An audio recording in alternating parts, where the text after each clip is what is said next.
Now, your exclusive local alert weather forecast from Central Oregon's news leader.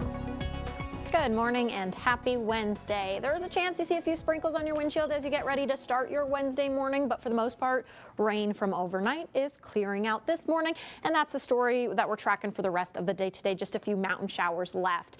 As we head into the rest of the week, we're still in this active weather pattern that's going to continue through probably at least Christmas.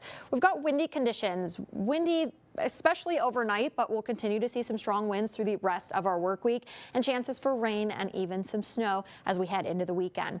A winter weather advisory was released by the National Weather Service. This is out until 4 p.m. today. For the most part, we're just going to see some mountain showers, so don't count on any accumulation here in the Tri-Counties. But if you have to make it through those mountain passes, strong winds mixed with some mountain snow is going to create some visibility issues and travel impacts, 3 to 7 inches by the end of the day today. So be aware of that if you have to make it through those passes.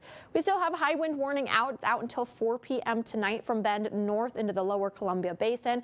We could still see some strong winds at times, but again, for the most part, we're going to see those winds settle as we head into the rest of our day today. So waking up to some stronger winds. Winds are gusting right now between 35 and 45 miles per hour. You can see 36-mile-an-hour gusts in Lapine, 43 in the Sisters area. We're going to progressively calm and settle into the rest of our afternoon with winds staying a little bit breezy, but not quite as windy as what we're seeing here early this morning.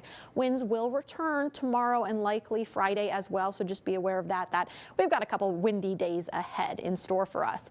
Stray showers are possible here at the top of the day, but for the most part, again, we're clearing out for the Tri-County area with just some light mountain snow showers expected continuing through the rest of the day today. Now, rain and snow will return for the high desert overnight tonight. This is a look at 1 a.m. So you're sleeping, but we could see some snow falling across our 3 counties here. We head into early morning Thursday. Warm front passes. We get into the warm sector, so all that snow that we might see ahead of the warm front turns to rain behind the warm front. You see a lot of yellow on this image, and that's what we're going to see through the day on Thursday. Light to moderate rain, maybe even heavy at times for some areas. I'm talking Sisters, Sun River. Those are going to be the areas that we really watch out for potential flooding. Localized flooding in those areas is possible because by the end of Thursday, we're going to see quite a bit of rain, and then by the end of Friday, even more so is expected. Rain continuing through just about the first half of the day on Friday, wintry mix possible early Friday before we start to clear up into our day on Saturday.